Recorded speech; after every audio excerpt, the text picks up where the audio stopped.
I'm fixed like no other company in this field. There's a whole ocean of oil under our feet. No one can get at it except for me. Don't bully me, Daniel, please! Listen to me. I want no one else to succeed.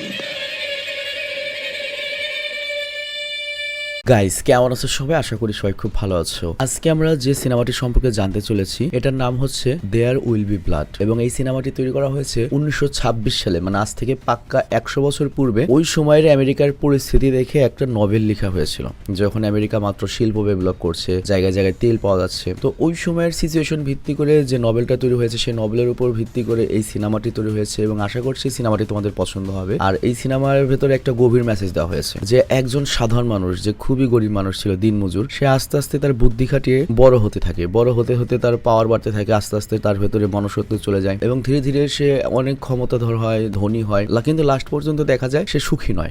তার লাইফের last ডায়লগটা ছিল আমি শেষ, জীবনে কিচ্ছু পাইনি। তো এই সিনেমাটা খুবই বাস্তবধর্মী একটা সিনেমা এবং এই সিনেমা থেকে হয়তো তুমি কিছু শিখতে পারবে। তো চলো আমরা সিনেমাটি সম্পর্কে সংক্ষেপে জানি। তবে আমি খুব দুঃখিত যে আজকের ইন্ট্রোটা আমার ভালো হয়নি। তো যাই হোক, আমরা একটা ছোট্ট ব্রেক দিয়ে চলো মূল ভিডিওতে যাই। স্বাগতম প্রিয় বন্ধুরা, তোমরা কি একঘেয়েমিতে ভুগছো? তাহলে মজা পাওয়ার জন্য আজকের বিষয়টি একদম উপযুক্ত তোমাদের জন্য। এখানে তোমরা বিভিন্ন খেলার ফলাফল জানতে পারবে, খেলা সরাসরি দেখতে পারবে এবং ভবিষ্যৎবাণী করার মতো মজার একটি অংশও রয়েছে, যেখানে তুমি অনুমান করতে পারো কোন দল জিতবে, কতটা ব্যবধানে ইত্যাদি। এতে রয়েছে আকর্ষণীয় পুরস্কার জয়ের সুযোগ, বিলাসবহুল গাড়ি, নামি মোবাইল ফোন, কম্পিউটার এবং আরো অনেক কিছু। এটি এমন একটি বিশ্বস্ত জায়গা যেটি PSG এর মতো আন্তর্জাতিক খেলার দলের পৃষ্ঠপোষকতা পেয়েছে, তাই এতে কোনো সন্দেহের সুযোগ নেই। নতুন কিছু খেলার সংযোজন হয়েছে, যেমন দ্রুতগতির চ্যালেঞ্জ খেলা ও মুরগির পথ চলা খেলা, যেখানে সহজেই খেলে আনন্দ নেওয়া যায়।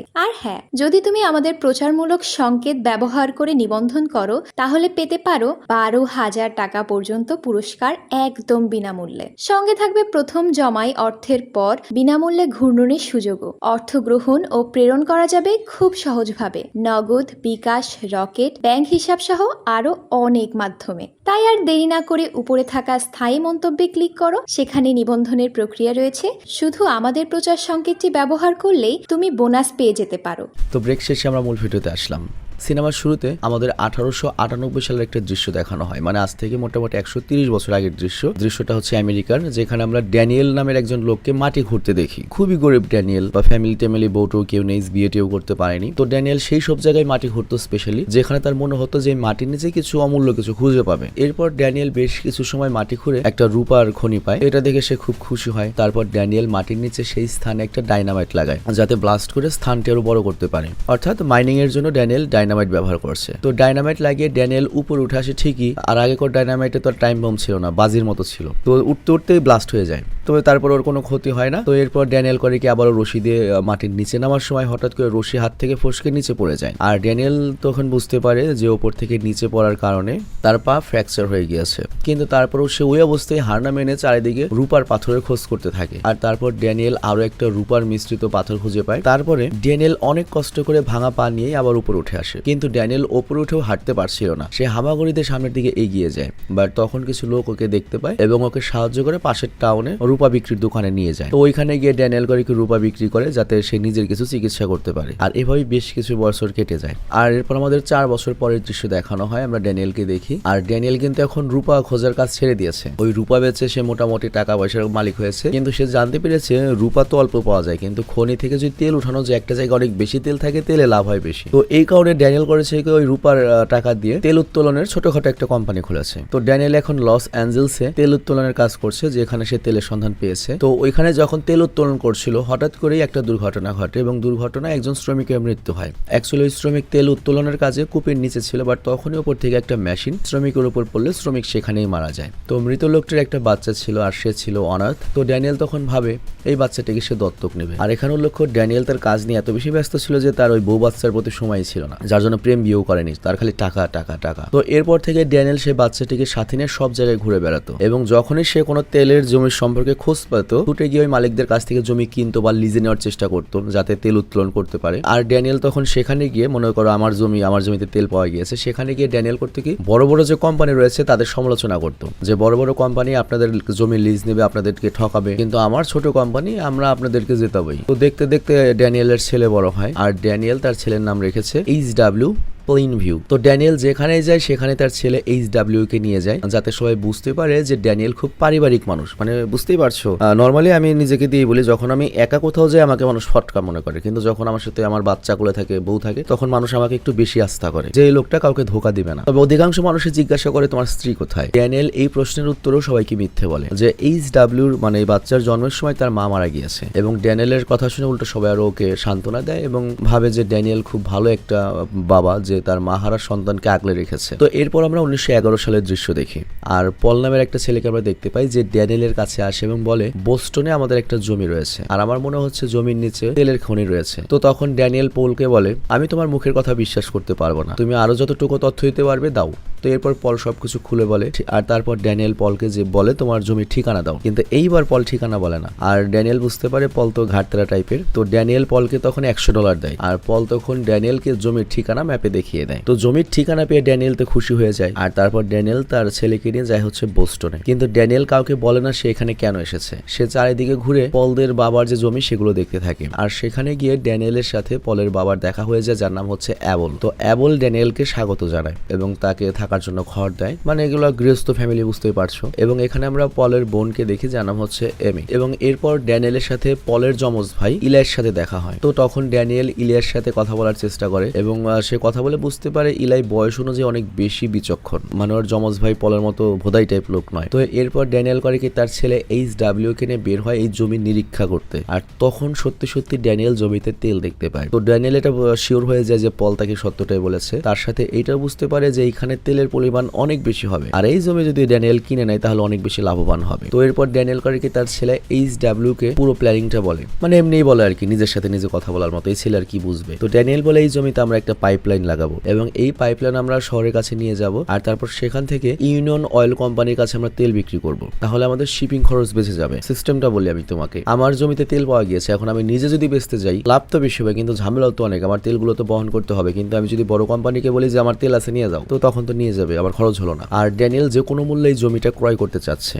তো যাই হোক, রাতে ডিনারের সময় ড্যানিয়েল অ্যাবলকে মানে ওই পলদের বাবাকে বলে আমরা দিনের বেলায় যখন আপনার জমি ঘুরে দেখেছি আমার ছেলের এই জমিটা অনেক পছন্দ হয়েছে, এখানের বাতাস অনেক ভালো, পরিবেশ অনেক ভালো আর আমি এই জমিটা কিনতে চাই। কিন্তু ড্যানিয়েল জমির দাম অনেক কম বলে আর এই কারণে ইলাই বেশ রেগে যায় এবং বলে তুমি হয়তো ভুলে যাচ্ছে এই জমির নিচে অনেক তেল রয়েছে আর এটা আমরাও জানি, আর তুমি যদি এই জমি কিনতে চাও তোমার মিনিমাম $10,000 দিতে হবে, মানে আজ থেকে 100 বছর পূর্বে $10,000 মানে বুঝতেই পারছো, তাও এখানকার চার্জের নামে দিতে হবে। তো ইলাইয়ের কথা শুনে ড্যানিয়েল চিন্তায় পড়ে যায়, সে কিছু সময় চিন্তা করে আর তারপর চিন্তা করার পরে ড্যানিয়েল বলে দেখো ভাই এই জমির জন্য আমি $5,000 দিতে পারবো, তাও আমি তখন দিব যখন আমার কাজ ভালো মতো শুরু হবে, যে তেল বেচবো টাকা দেবো, মানে যতটা তেল পাবো অতটা যদি হয় তাহলে দেবো। তো এই কথা শুনে ইলাইয়ের বাবা যে খুব গরিব ছিল, টাইপের মানুষ থাকে না খালি জমি জমে আছে নগদ ইনকাম না ওই টাইপ আর কি, তার কাছে এটা অনেক বেশি মনে হয় টাকা, সে রাজি হয়ে যায়, ড্যানিয়েলের কথায় রাজি হয়ে যায়, আয় করা মূল্য সোজা শান্ত মানুষ। তো পরের দিন ড্যানিয়েল করে কি এলাকার অন্য একটা লোকের কাছে যায় এবং বলে আমাকে বলো তো এই জমির আশেপাশে আর কার কার জমি আছে, আমি সব জমি কিনতে চাই। তো খুব দ্রুত ড্যানিয়েল তথ্যগুলো পেয়ে যায় আর তারপর ড্যানিয়েল সবার কাছ থেকে জমি কিনতে শুরু করে। তো এখানে ড্যানিয়েল তার বিজনেস পার্টনারের সাথে কথা বলে যাতে তার সকল শ্রমিকদের তেল উত্তোলনের জন্য এখানে পাঠানো হয় এবং দ্রুত তেল উত্তোলনের কাজ শুরু করা যায়। আর এই দিকে আমরা দেখতে পাই এইচডব্লিউ কে, যে বেশিরভাগ সময় ওই এমি নামের মেয়েটার সাথে কাটাচ্ছে। তো এমি বা মেরি এইচডব্লিউ কে বলে আমি যদি প্রার্থনা না করি তাহলে আমার বাবা অনেক আমাকে মারে, মানে এরা খুব ধার্মিক আর কি। আর এইদিকে আমরা দেখি সকল শ্রমিক সেখানে চলে এসেছে, তেল উত্তোলনের কাজ খুব দ্রুত এগিয়ে যাচ্ছে। আর অন্যদিকে ড্যানিয়েল আশেপাশের সকল জমি কেনার কাজে ব্যস্ত হয়ে পড়েছে এবং অধিকাংশ জমি ড্যানিয়েল কিনে ফেলেছে, কিন্তু একজন শুধুমাত্র মালিক তার জমি বিক্রি করতে চাইছে না, তার নাম হচ্ছে উইলিয়াম এবং সে জমি বিক্রির আগে ড্যানিয়েলের সঙ্গে দেখা করতে চায়। তবে এই কথা জানার পরেও ড্যানিয়েল পার্ট নেয় এবং ভাবে উইলিয়াম হয়তো একটা লোভী মানুষ আর সেই কারণে আমার সঙ্গে দেখা করতে চাচ্ছে যাতে সে বেশি টাকা আবদার করতে পারে। তো এই কারণে সে উইলিয়ামকে ইগনোর করে, কারণ সে জানে যে আশেপাশের সকল জমি ড্যানিয়েল কিনে নিয়েছে, উইলিয়াম এখন মাঝখানে পড়ে গিয়েছে, ওর জমি এমনিও কাজে আসবে না এবং ওর কাছে এখন জমি বিক্রি ছাড়া অন্য কোনো পথ নেই, সে যাই করুক না কারণ ড্যানিয়েলের কাছে জমি বিক্রি করতেই হবে। তো এরপর ড্যানিয়েল করে ওই গ্রামের সব নিরীহ সাধারণ মানুষকে একত্রিত একত্রিত করে এবং তাদের সাথে নিজের প্ল্যানিং শেয়ার করে। সেই সাথে ড্যানিয়েল এটাও জানায় তার কতজন লোক প্রয়োজন এবং ডিলিং কতদিন ধরে চলবে। তারা বলে যে বাইরে থেকে আর অনেক শ্রমিক আসবে এবং আপনারা এখানে একটা ভালো কাজের সুযোগ পাবেন। এখানে আমরা স্কুল বানাবো, রাস্তা বানাবো ভালো, এবং এই উন্নয়নে এলাকার মানুষের ভাগ্য খুলে যাবে। তো গ্রামের মানুষ তো মনে করো মেঘনা চাইতে বৃষ্টি পেয়ে যায়, ড্যানিয়েলের কথায় খুব খুশি। আর ড্যানিয়েলও এই ভোদাই মার্কা মানুষ পেয়ে মনে করো কাজে লাগিয়ে নেয়। তো যাই হোক, সবাই কাজে লেগে পড়েছে, খুব তাড়াতাড়ি ড্রিলিং এর কাজ শুরু হয়ে যাবে। কিন্তু তখনই এখানে ইলাই আসে এবং সকল শ্রমিকদের জন্য সে ঈশ্বরের কাছে প্রথমে প্রার্থনা করতে বলে। তো ড্যানিয়েল কথায় রাজি হয়ে যায় এবং সব লোক চার্চ থেকে সেখানে চলে আসে এবং ড্যানিয়েল করে কি সবার সামনে এসে তার পাশে এমি নামের ওই মেয়েটাকে দাঁড়া করায়, মানে ইলারি বোন, এবং গ্রামের সবার সামনে ভালো ভালো কথা বলে এবং ঈশ্বরের কাছে প্রার্থনা করে যেন এখানে তেল উত্তোলন ভালো হয়, গ্রামের উপকার হয়। কিন্তু সে ইলাইকে ডাকে না। মূলত ইলাইয়ের খুব ইচ্ছা ছিল যে ইলাই মনে করো সামনে যাবে, ওকে সবাই চিনবে, ওকে সবাই মানবে। ইলাইয়ের আবার হচ্ছে কি ওর ক্ষমতার খুব লোভ, সেটা ধর্ম দিয়ে হোক বা যেভাবেই হোক। তো এই কারণে ইলাই খুব কষ্ট পায়। আর এরপর HW কে ভিতরে নিয়ে যাওয়া হয় যাতে সে ট্রিগার চেপে এটার উদ্বোধন করতে পারে তেল খনি। তো তখন ড্যানিয়েল এমিকে বলে আমি তোমার বাবার সাথে কথা বলবো যাতে তোমাকে আর কখনো প্রার্থনার জন্য না মারে। আর এরপর ড্যানিয়েল করে আজকে পুরো গ্রামের মানুষকে দাওয়াত করেছে এবং সবাই অনেক খুশি, অনেক খায়, আর এভাবেই কেটে যায়। আর তেল উত্তোলনও বেশ ভালো মতো এগিয়ে চলেছে। কিন্তু হঠাৎ করে তেলের কূপের ভেতরে একটা শ্রমিকের মৃত্যু হয়। আর এই ঘটনায় ড্যানিয়েল বেশ রেগে যায় এবং বলে কোন শ্রমিক যদি তেলের কূপে নামে তাহলে উপরে থাকা বাকি শ্রমিকদের কাজ হচ্ছে নিচে থাকা শ্রমিককে সাহায্য করা। এবং এরপর সে বুঝিয়ে দেয় যে কূপের ভেতরে কিভাবে কাজ করতে হবে, কিভাবে থাকতে হবে। আর এরপর যদি কেউ মারা যায় তার দায়ভার কিন্তু তোমাদেরকে নিতে হবে। তো এইসব কথা বলে ড্যানিয়েল যায় চার্জে। আর তখন ড্যানিয়েল সেখানে ইলাইকে দেখতে পায় যে একজন বৃদ্ধ মহিলার জন্য সবার সামনে প্রার্থনা করছে যাতে বৃদ্ধা মহিলাটার যে আর্থ্রাইটিস রোগ রয়েছে সেটা ভালো হয়ে যায়। আর্থ্রাইটিস মানে যে বয়স হলে আস্তে আস্তে মনে হয় হাড়ে যে অসুখগুলো হয়। কিন্তু ইলাই এখানে অনেক ড্রামাটিক ভাবে ঈশ্বরকে ডাকছিল এবং মনে করো গ্রামবাসী যারা আছে সবাইকে একবার ইমপ্রেস করছিল যাতে সবাই ওকে মানে। তো এটা দেখে ড্যানিয়েল একটু অবাক হয় এবং বেশ কিছু সময় সেখানে ইলাইয়ের কর্মকাণ্ড সে দেখছিল। তো প্রার্থনা শেষ হলে সবাই যখন সেখান থেকে চলে যায় তখন ড্যানিয়েল ইলাইকে বলে তুমি নিশ্চয়ই শুনেছো তেলকূপে কি হয়েছে, একটা শ্রমিকের মৃত্যু হয়েছে। আর এই কারণে আমি চাই তুমি তার কবরের সামনে গিয়ে প্রার্থনা করো এবং ওই শ্রমিকের যত জিনিসপত্র রয়েছে তা ওই শ্রমিকের পরিবারের কাছে পাঠিয়ে দাও। তো তখন ইলাই ড্যানিয়েলের কথায় রাজি হয়ে যায়। কিন্তু ইলাই ড্যানিয়েলকে জানায় তেলকূপে দুর্ঘটনার কারণ হচ্ছে ভালোভাবে তুমি সৃষ্টিকর্তার কাছে প্রার্থনা করনি, এজন্য সামনে আরো দুর্ঘটনা হতে পারে। তো এরপর ড্যানিয়েল বলে আমি সকল শ্রমিকদের বলবো যে এই চার্জে এসে ঈশ্বরের কাছে প্রার্থনা করতে। তো এটা বলে ড্যানিয়েল সেখান থেকে চলে যায়। আর এইদিকে তো তেলকূপের কাজ চলছে আর অন্যদিকে ইলাই চার্জে প্রার্থনা করছে। আর তখন আমরা কূপের নিচ থেকে হঠাৎ করে একটা লিকেজ হতে দেখি। তো এর ফলে সকল শ্রমিকরা বুঝতে পারে এখানে একটা দুর্ঘটনা ঘটবে, সবাই সেখান থেকে পালানোর চেষ্টা করে। কিন্তু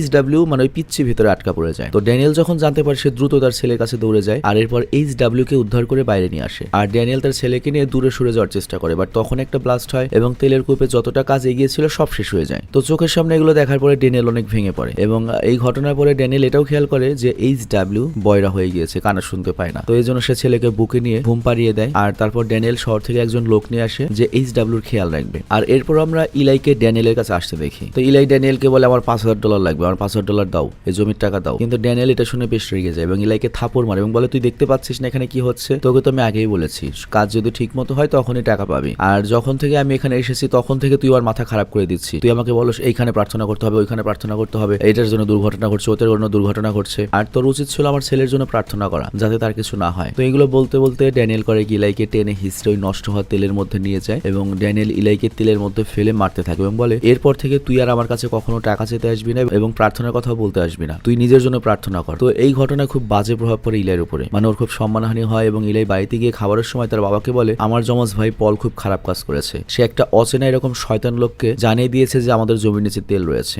আর ওই ড্যানিয়েল লোকটাকে মোটো বিশ্বাস করা যাবে না এবং তুমি বাবা কেন আমার কাছে পরামর্শ না করে ওকে এই জমিটা দিলে? তো সে বাবার উপর রেগে বাবাকে মারা শুরু করে। আর পরের দিন আমরা দেখি ড্যানিয়েলের বাড়ির সামনে একটা লোক এসে দাঁড়িয়ে রয়েছে, তবে ড্যানিয়েল লোকটিকে চিনতে পায় না। তো সে লোকটির পরিচয় জিজ্ঞাসা করলে লোকটি জানায় আমার নাম হচ্ছে হেনরি প্লেইনভিউ, মানে ড্যানিয়েলদের বংশের নাম। তো হেনরি ড্যানিয়েলকে তার ছোট ভাই পরিচয় দেয়, কিন্তু ড্যানিয়েল এটা বিশ্বাস করে না। আর এই জন্য হেনরি করে একটা চিঠি বের করে যেখানে ড্যানিয়েল দেখায় যে এটা তার বোনের লেখা, মানে এখানে ড্যানিয়েলকে তার বাবার মৃত্যুর পরে চিঠিটা লিখেছিল। তো ড্যানিয়েল তখন মেনে নেয়, তবে সে হেনরিকে পুরোপুরি বিশ্বাস করতে পারেনি এবং ড্যানিয়েল ভাবে হেনরি হয়তো তার কাছে টাকার জন্য এসেছে, মানে ভাই হিসেবে বিশ্বাস করেছে কিন্তু টাকার জন্য এসেছে এটা মনে করছে। তবে হেনরি এখানে নিজের ব্যাপারে সব খুলে বলে, সে বলে আমিও ড্রিলিং এর কাজ করতাম, মানে তেলের, কিন্তু সফল হতে পারেনি। তবে হেনরি ড্যানিয়েলকে দেখে বুঝতে পারে ড্যানিয়েল কি ভাবছে। তো এটা বুঝতে পেরে হেনরি বলে আমি আসলে এখানে টাকার জন্য আসিনি, আমি তোমার সাথে ছোটখাটো কাজ করতে চাই, তুমি যা বলবে আমি সেটাই পালন করবো। তো এই কথা শোনার পরে ড্যানিয়েল হেনরিকে কাজে রেখে দেয়। আর এরপর রাতের বেলা ড্যানিয়েল করে কি দুধের সাথে মদ মিশিয়ে HW কে খাইয়ে দেয় যাতেও তাড়াতাড়ি ঘুমিয়ে পড়ে। আর তারপর সে হেনরির সাথে কথা বলতে যায় এবং হেনরি তার ব্যাপারে সব কথা বলে, কিন্তু ড্যানিয়েল তার ব্যাপারে তেমন কিছুই বলে না এবং সে নিজের ব্যাপারে কাউকে কিছু বলতে তুলতে চায় না। তো ড্যানিয়েল হেনরিকে বলে সে মানুষদের ঘৃণা করে, আর এই কারণে মানুষদের কাছ থেকে সে দূরে থাকে, সে খালি নিজের কাজটা করে। এবং ড্যানিয়েলের শুধুমাত্র একটা উদ্দেশ্য, নিজের উদ্দেশ্য, এবং নিজের ব্যাপারেই ভাবতে চায়। আর তখন আমরা দেখি HW ঘরের মধ্যে আগুন লাগিয়ে দিয়ে সেখান থেকে পালানোর চেষ্টা করছে, বা ড্যানিয়েল তাকে ধরে বাড়িতে নিয়ে আসে। আর পরের দিন ড্যানিয়েল তার ছেলে HW কে বলে আমরা একটা ট্রিপে যাচ্ছি। তো এরপর ড্যানিয়েল HW কে নিয়ে একটা ট্রেনে ওঠে, কিন্তু যখন ট্রেন চলতে শুরু করে তখন ড্যানিয়েল তার ছেলেকে বলে তুমি একটু বসো বাবা, আমি কন্ট্রাক্টরের সাথে কথা বলে আসছি। কিন্তু ড্যানিয়েল HW কে ট্রেনে রেখে ট্রেন থেকে নেমে যায়। আর HW এটা যখন বুঝতে পারে যে ড্যানিয়েল বা ওর বাবা ওকে ফেলে চলে যাচ্ছে, তখন সে ট্রেন থেকে নামার চেষ্টা করে। কিন্তু তখন ফ্লেচার নামের একজন যে ড্যানিয়েলের জন্য কাজ করে সে ওকে ধরে ফেলে। অ্যাকচুয়ালি ড্যানিয়েল ফ্লেচারকে দায়িত্ব দিয়েছে যাতে HW কে নিয়ে সে শহরে নিয়ে যায়। তো যাই হোক, এরপর সেখান থেকে ড্যানিয়েল করে কি স্ট্যান্ডার্ড অয়েল কোম্পানির কাছে যায়। তো স্ট্যান্ডার্ড অয়েল কোম্পানির যে ম্যানেজার, সে ড্যানিয়েলের এই চলমান প্রজেক্ট কেনার জন্য অনেক টাকা অফার করে, মানে পুরো প্রজেক্ট বিক্রি করে দাও। তো কথা এগোতে থাকে, কিন্তু ড্যানিয়েল তখন বলে দেখো তোমরা যদি এই প্রজেক্ট নিয়ে কাজ করতে চাও তাহলে আমি কি করে খাবো, খালি টাকা দিয়ে কি করবো, আমার পরিশ্রম লাগবে। তো তখন কোম্পানির লোক বলে না, তুমি তোমার ছেলের সাথে সময় কাটাবে। বাট এই কথা শুনে ড্যানিয়েল বেশ রেগে যায় এবং বলে আমি আমার এই প্রজেক্ট কখনোই বিক্রি করবো না। তো এই কথা বলে ড্যানিয়েল করে কি সেখান থেকে বের হয়ে আসে। তবে এত কিছুর মধ্যেও ড্যানিয়েল বারবার ফ্লেচারের সাথে কথা বলে এবং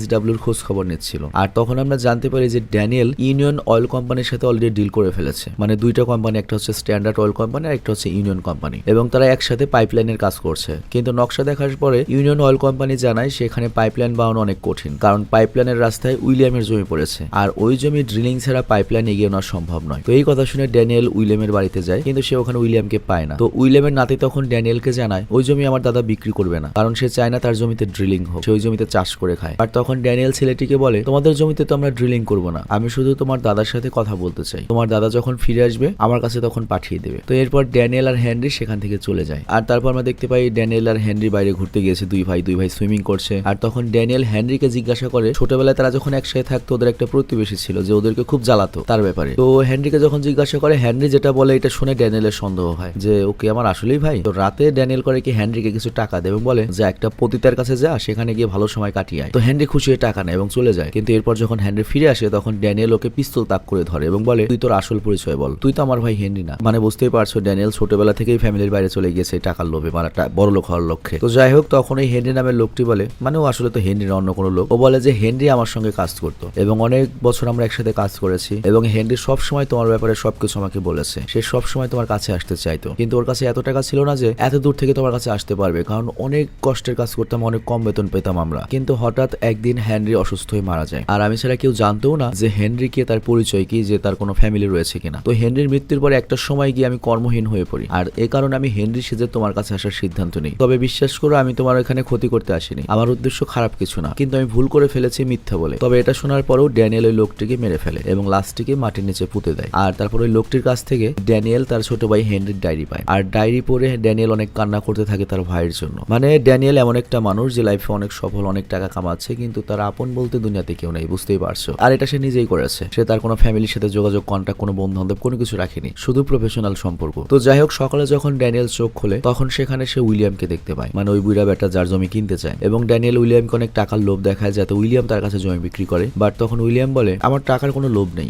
তবে আমি জানি ওই জমি তোমার কাছে অনেক গুরুত্বপূর্ণ, ওই জমি আমি তোমাকে ফ্রিতে দিয়ে দেবো, তুমি চাইলে ওখানে ড্রিলিংও করতে পারো, কিন্তু এর বিনিময়ে তোমাকে চার্জে ব্যাপটাইজ হতে হবে। ব্যাপটাইজ মানে হয়তো তবা টাইপের কোনো কিছু, কারণ আমি জানি তুমি হেনরি নামের একটা ছেলেকে মেরে ফেলেছো, এর সাথে তুমি তোমার নিজের ছেলেকেও দূরে পাঠিয়েছো। তো উইলিয়ামের কথায় ড্যানিয়েল রাজি হয়ে যায়, কারণ তার কাছে আর কোনো পথ খোলা নেই। তো এরপর ড্যানিয়েল চার্জে যায়, কিন্তু ইলাই সেখানে ড্যানিয়েলকে চার্জে দেখে চিন্তা করে আজকে প্রতিশোধ নেবে এবং ওকে স্টেজে ডেকে নিয়ে হাঁটু গেড়ে বসতে বলে। এবং এরপর ড্যানিয়েল ইলাইয়ের সামনে হাঁটু গেড়ে যখন বসে তখন ইলাই জোরে জোরে ওকে থাপড়াতে থাকে এবং বলে তুমি এখানে সবার সামনে জোরে জোরে বলো যে তুমি পাপ করেছো, তোমার পাপের জন্য ক্ষমা চাও সৃষ্টিকর্তার কাছে, তোমার ছেলের কাছে ক্ষমা চাও, হেনরির কাছে ক্ষমা চাও। তো ড্যানিয়েল এই কথাগুলো জোরে জোরে বলে, আর তারপর ইলাই করে কি ড্যানিয়েলের মাথায় পবিত্র পানি ঢালে, মানে ওকে তওবা করায়। আর এই গ্রামের মানুষ, সুদা শান্ত মানুষ, ধার্মিক মানুষ, এটা দেখে খুব খুশি হয় এবং সবাই ড্যানিয়েলকে জড়িয়ে ধরে এবং সবাই মনে করে ড্যানিয়েল এখন থেকে ওদের গ্রামেরই একটা ছেলে। তো যাই হোক, এরপর ড্যানিয়েল বাড়িতে ফিরে আসে এবং সে HW কেও ফিরিয়ে নিয়ে আসে, কারণ যাই হোক আপন বাচ্চা না হোক ছোটবেলা থেকে লালন পালন তো করেছে, মায়া তো আছেই। তো এরপর HW যখন ফিরে আসে ড্যানিয়েলকে তো পেটে অনেক ঘুষি মারে। আবার ড্যানিয়েল HW এর জন্য শহর থেকে একটা লোক এনেছে যে সাইন ল্যাঙ্গুয়েজ শেখাচ্ছে HW কে, যাতে কথা বলতে পারে মানুষের সাথে, কারণ তো পারা হয়ে গিয়েছে। তো এরপর ড্যানিয়েল HW কে একটা রেস্টুরেন্টে লাঞ্চের জন্য নিয়ে যায়, আর ওইখানে স্ট্যান্ডার্ড অয়েল কোম্পানির লোক আসে। ড্যানিয়েল তাদের দেখে বলে দেখো আমি কত ভালো একটা বাবা, আমি সবসময় আমার ছেলের কত খেয়াল রাখি, আর আমার ছেলেকে সময় দেওয়ার জন্য এক্সট্রা করে নিজের কাজ ছেড়ে দেওয়ার কোনো প্রয়োজন নেই। তবে তোমাদের জন্য একটা কষ্টের ব্যাপার হচ্ছে আমি আগে থেকেই ইউনিয়ন অয়েল এইচডব্লিউ কোম্পানির সাথে চুক্তি করে ফেলেছি। তো এই কথা বলে ড্যানিয়েল করে কি এইচডব্লিউ কিনে সেখান থেকে বেরিয়ে যায়। আর এইভাবে প্রায় কেটে যায় অনেক বছর। 1997 সাল, মানে মোটামুটি 13 বছর চলে গিয়েছে। সেই পিচ্চি এইচডব্লিউ এখন বড় হয়ে গিয়েছে এবং সে একটা মেয়েকে বিয়ে করেছে। আর অন্যদিকে আমরা ড্যানিয়েলকে দেখি যে এখন অনেক বেশি ধনী, অনেক বড় বাংলোতে থাকে, বাড়িতে অনেক কাজের লোক রাখা হয়েছে যারা সব কাজ করে। তো বিয়ের পরে এইচডব্লিউ তার বাবার কাছে আসে। আর আমরা তো জানি যে ড্যানিয়েল কিন্তু সম্পর্কের জিনিসটা মূল্যায়ন জানে না। তো এই কারণে তার পালক ছেলে হোক এইচডব্লিউর সাথে তার সম্পর্ক ভালো নয়। তবে এইচডব্লিউ জানে না যে এটা তার আপন বাবা নয়। তো এইচডব্লিউ তার বাবাকে সাইন ল্যাঙ্গুয়েজে বলে, আমি সব সময় তোমাকে ভালোবেসেছি, কিন্তু তারপরেও আমি সমান ভালোবাসা পাইনি। আর আমি সিদ্ধান্ত নিয়েছি আমার স্ত্রীকে নিয়ে মেক্সিকো যাচ্ছি এবং মেক্সিকোতে আমি একটা তেল কোম্পানি শুরু করব। তো এই কথা শুনে ড্যানিয়েলের খুব বিগত লাগে এবং বলে, কি তুই এখন আমার প্রতিদ্বন্দ্বী হতে চাচ্ছিস? এই কথা শুনে এইচডব্লিউ বলে, প্রতিদ্বন্দ্বী কেন? আমি জাস্ট আমার মতো করে একটা ওয়েল ড্রিলিং কোম্পানি শুরু করতে চাচ্ছি, আমি না করলে অন্য কেউ তো করবে। এই কথা শুনে ড্যানিয়েল রেগে যায় এবং এইচডব্লিউ কে বলে, এই তোর সাইন ল্যাঙ্গুয়েজ, বোবার ল্যাঙ্গুয়েজ দেখতে দেখতে আমি বিরক্ত হয়ে গিয়েছি। তুই কানে শুনতে পাস না, কিন্তু বোবা তো না, কথা তো বলতে পারি, তুই তোর কথাগুলো মুখে বল। আবার ওইখানে দেখতে পাচ্ছ একজন লোক রয়েছে যে সব কথাগুলো, মানে ও যেহেতু কানে শুনতে পায় না, এইচডব্লিউ গুলোকে আর কি অনুবাদ করে দেয়। তো এইচডব্লিউ তখন এই কথাগুলো মুখে বলে, কিন্তু তাও ড্যানিয়েলের রাগ কমে না। আর তাই সে বলে, তুই আমার সন্তানই না, তোর বাবা ছিল শ্রমিক, তোকে আমি ঝুড়িতে কুড়িয়ে পেয়েছি, তোর আর আমার মধ্যে কোনো রক্ত সম্পর্ক নেই, তুই আমার রক্তের না, তোর আমার মধ্যে কিচ্ছু নেই। তোকে দেখে আমার মায়া হয়েছে, এই কারণে তোকে তুলে নিয়েছিলাম। তবে না, মায়ের জন্যও নেইনি, কারণ তোকে নিয়ে ঘুরলে ওই মানুষ আমাকে পারিবারিক মানুষ ভাবতো, আর এতে আমি অনেক ডিল পেয়েছি। আমি আমার প্রয়োজনে সবসময় তোকে সাথে রেখেছি, আর এটা ভেবে আমি খুশি হচ্ছি যে তোর ভেতরে আমার কোনো অংশ নেই। কিন্তু সমস্যা অন্যটা, সবাই জানে তুই আমার ছেলে, তুই যদি অন্য জায়গায় গিয়ে ব্যবসা করিস, তুই তো ভালো ব্যবসা করতে পারবি না, কিন্তু আমার নাম তো নষ্ট হবে যে ড্যানিয়েলের ছেলে গিয়ে ব্যবসা করছে, ব্যবসা ভালো হচ্ছে না, আমার ডিলিং কোম্পানির নাম চলে যাবে, কারণ তোর ডিলিং কোম্পানি তো চলবে না, আমার নামটা নষ্ট করিস না। তো এই কথা শুনে এইচডব্লিউ অনেক কষ্ট পায় এবং বলে, আমি জেনে খুশি হয়েছি যে আমি আপনার রক্তের না। ঠিক আছে, আজকে থেকে আমার আর আপনার মধ্যে কোনো সম্পর্ক থাকবে না, এবং আমি কি করি না করি সেটা নিয়ে আপনার ভাবতে হবে না। আমি সবাইকে এটা প্রকাশ করে দেবো যে আমাদের সম্পর্ক নেই, তাহলে তো আপনার কোনো প্রবলেম হলো না। মানে ড্যানিয়েলের লাস্ট যে সম্পর্কটা ছিল, যেটা সে টিকাতে পারতো, সেটাও সে রাখলো না। তো এই কথা বলে এইচডব্লিউ সেখান থেকে উঠে চলে যায়। আর ড্যানিয়েল একাই পাগলের মতো চিল্লাতে থাকে, মানে বুঝতেই পারছে একটা মানুষ ছোটবেলা থেকে কষ্ট করেছে, এখন সফলতার চরম সীমায় রয়েছে, তার দুনিয়ার কারো লাগে না। তো যাই হোক, যখন ড্যানিয়েল চিল্লাতে লাগে রাগে, মানে পাটে, তখনই আস্তে আস্তে ড্যানিয়েলের সব কথা মনে করতে থাকে যে ছোটবেলা থেকে এইচডব্লিউ কে আমি পেলেছি, সব ছোটবেলার কথা মনে পড়ে। এবং ওর কাছে মনে হয় যে না, আমার সম্বল তো ওই ছিল, বিয়ে করে নাই, বাচ্চা নাই, এইচডব্লিউ কে পেলেছে, ওই তো সম্পদ ছিল, এই তেল, এই যে টাকা পয়সা, এগুলো তো সম্পদ ছিল না। কিন্তু ড্যানিয়েলের ছেলে তো চলে গিয়েছে, এবং এই ঘটনায় ড্যানিয়েল ডিপ্রেসড হয়ে যায় এবং দিন রাত মদ নিয়ে পড়ে থাকে, এবং মদ খেয়ে এখানে পড়ে থাকে, ওখানে পড়ে থাকে। তো এরই মাঝে ইলাই আসে একদিন ওর সাথে দেখা করতে, আর ইলাইকে দেখে ড্যানিয়েল আবারও মদ খেতে শুরু করে। তো ইলাই এখন নিজের ব্যাপারে বলতে শুরু করে যে তার জীবন ভালো চলছে, সে একজন মিশনারি হয়েছে, ওই চার্চের অনেক নাম ডাক হয়েছে, উইলিয়াম কিছুদিন আগে মারা গিয়েছে, তার জমির মালিক হয়েছে তার নাতি, আর তার নাতি তার ভক্ত, মানে পীরের ভক্তের মতো, এবং ওই চার্চটাও এখন ইলাইয়ের হাতে। এবং ইলাই যদি বোঝায় তাহলে উইলিয়ামের নাতির যে জমিটা রয়েছে, সেই জমিটা সে ড্যানিয়েলকে দিতে পারবে। মানে ইলাই মনে করে যে ড্যানিয়েলের অনেক তেল এখন আটকা রয়েছে সেই জমিতে, কিন্তু এই মধ্যস্থতা করতে ইলাইকে অনেক টাকা দিতে হবে ড্যানিয়েলের। তো এই কথা শোনার পরে ড্যানিয়েল বলে, আচ্ছা আমি ওই জমি কিনবো, তোকে টাকাও দিব, কিন্তু তোকে এখন সত্যটা চিৎকার করে বলতে হবে তোর ব্যাপারে, যে তুই একটা মিথ্যাবাদী, তুই আসলে কোনো ধার্মিক না, তুই সত্যিকারের মিশনারিও না, তুই নিজেও জানোস যে ঈশ্বর নাই, তুই এই ধর্ম ঈশ্বর ইউজ করে তুই মানুষের সামনে তুই তোর নাম চাস, ক্ষমতা চাস, যেভাবে আমি টাকা দিয়ে চেয়েছি, এই কথা তুই জোরে বল। তো ইলাও জানে তার টাকার প্রয়োজন। তো এই কারণে ইলাই করে কি, ঠিক ওই যে চার্চে যেভাবে ড্যানিয়েল সবার সামনে চিৎকার করে বলেছিল সেইভাবে বলতে শুরু করে যে হ্যাঁ আমি ভণ্ড, আমি অমুক তমুক, ঈশ্বর নাই, আমি এই ক্ষমতার জন্য, এটার জন্য আমি এটা করি। তো ইলাইয়ের কথা শেষ হওয়ার পরে, কনফেশন শেষ হওয়ার পরে ড্যানিয়েল বলে, এ শালা ওই জমি আমার আর প্রয়োজন নেই, তুই হয়তো জানিস না ওই জমির পাশের জমিতে আমি পাইপলাইন টেনে অনেক আগেই সব তেল শেষ করে এসেছি, এখন আর আমার ওই জমির কোনো প্রয়োজন নেই। তো এই কথা শুনে ইলাই কান্না করতে থাকে এবং বলে, আমার কাছে কোনো টাকা নেই, আমার সব টাকা শেষ হয়ে গিয়েছে, আমার কাছে লাস্ট কিছু টাকা ছিল, ওইটা আমি শেয়ার মার্কেটে ইনভেস্ট করেছিলাম, কিন্তু ওয়াল স্ট্রিট ক্র্যাশ হওয়ার কারণে আমি সব টাকা হারিয়ে ফেলেছি। তো এই কথা বলে ইলাই ড্যানিয়েলের কাছে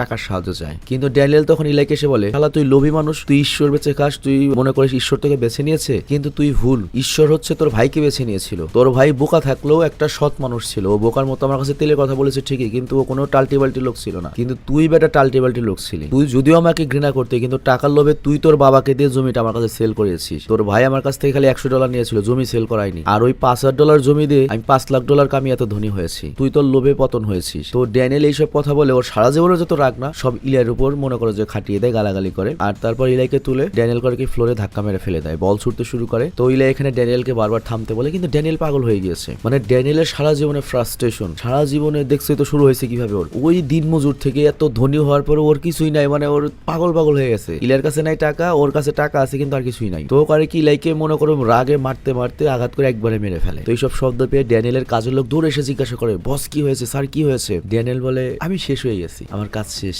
আর এখানে এই সিনেমাটি শেষ হয়ে যায়। তো যাই হোক, এই সিনেমাতে আসলে কি বোঝানো হয়েছে আমি তোমাকে শর্টকাটে বলি। শর্টকাটে বলার কিছু না, আমি সিনেমার মাঝখানে অনেকবার বুঝিয়েছি যে ঘটনাটা আসলে কি ঘটেছে। তো ঘটনাটা ঘটেছে মূলত কেরিয়ার লোভের যাত্রায় ড্যানিয়েল সবই পেয়েছে, কিন্তু সেখানে সে সংসার করেনি বা তার সুখগুলো, তার সম্পদগুলো, তার ভালোবাসাগুলো, মনের কথাগুলো কারোর সাথে শেয়ার করেনি, যার জন্য সে সবকিছু পাওয়া সত্ত্বেও এন্ড অফ দ্য ডে সে কিন্তু খুব একা হয়ে গিয়েছিল। এবং ক্ষমতায় সে যখন টাকা পয়সায় সে যখন ওপরে উঠে গিয়েছে, সে মনে করে একটা গড লেভেলের চিন্তা ভাবনা করেছে নিজেকে, কিন্তু সবকিছু থাকা সত্ত্বেও সে রিয়েলাইজ করলো লাস্টে তার আসলে কিছুই নেই। আর ওই যে ইলাইয়ের ব্যাপারটা এটা দেখানো হয়েছে। ইলাই মূলত ঈশ্বরকে দিয়ে ব্যবসা করে, দুজনই ক্ষমতা লেপসু, দুজনের ক্যারেক্টারই একই রকম। একজন হচ্ছে টাকা দিয়ে মানে নিজের ক্ষমতা দিয়ে বড় হতে চায়, আর একজন ধর্ম ব্যবসায় ধর্মের ক্ষমতায় খেলা দেখাতে চায়। তো এখানে এরকম একটা কিছুই বোঝানো হয়েছে। এবং এই সিনেমাটা মূলত আমেরিকার যে ইন্ডাস্ট্রিয়াল যে রেভলিউশন ঘটেছিল সেই রকম সময়ের একটা প্রতীক আর কি। আমি জানি না আমি সিনেমা কতখানি বোঝাতে পেরেছি, তোমরা পছন্দ করেছো কিনা, কারণ এটা বোঝার একটা সিনেমা। তো আমি নিজে বুঝেছি, তোমাদের বোঝাতে পেরেছি কিনা আমি শিওর নই। আর আমার কাছে ব্যক্তিগতভাবে সিনেমাটা অনেক ভালো লাগছে। এবং আমাদের সবাই যে পজিশনেই থাকি, অবশ্যই মেন সম্পদ তো টাকা পয়সা হতে পারে না, মেন সম্পদ তো পাওয়ার হতে পারে না। পাওয়ার টাকা পয়সা কার জন্য? কোন একটা সাকসেসের উত্তরসূরি তো রেখে যেতেই হবে। চিন্তা করো, বিলিয়ন বিলিয়ন টাকা রয়েছে অনেকের। এলন মাস্কের মনে অনেক কষ্ট আছে। আমরা তো দূর থেকে দেখি টাকা কামাচ্ছে, এই করতেছে। এলন মাস্ক এই টাইপের একটা মানুষ। ওরও মরার সময় খুব রিগ্রেট হবে যে শালার এত টাকা কামাইছে, কিন্তু অ্যাকচুয়ালি ও যখন দেখবে যে একটা গরিব মানুষ ফ্যামিলি নিয়ে হেঁটে যাচ্ছে, ওদের দেশে ওইটা হয়তো হবে না, কারণ ওদের দেশে তো কারোই বাচ্চা কাচ্চা নিজের কাছে থাকে না। কিন্তু আমাদের দেশে বুঝতে পারছো হয়তো ব্যাপারটা কি, ওই সময় আমেরিকার সমাজটা কেমন ছিল, সেই হিসেবে এই সিনেমাটা তৈরি করা হয়েছে। আমার বিশ্বাস তোমাদের সিনেমাটা পছন্দ হয়েছে এবং এই সিনেমা থেকে তোমরা কিছু শিখতেও পেরেছো। আর এই সিনেমাটার রেটিং যে IMDb-তে 8 দেওয়া হয়েছে 10-এ, আশা করছি ঠিকই রেটিং দেওয়া হয়েছে। ভালো থেকো, আল্লাহ হাফেজ।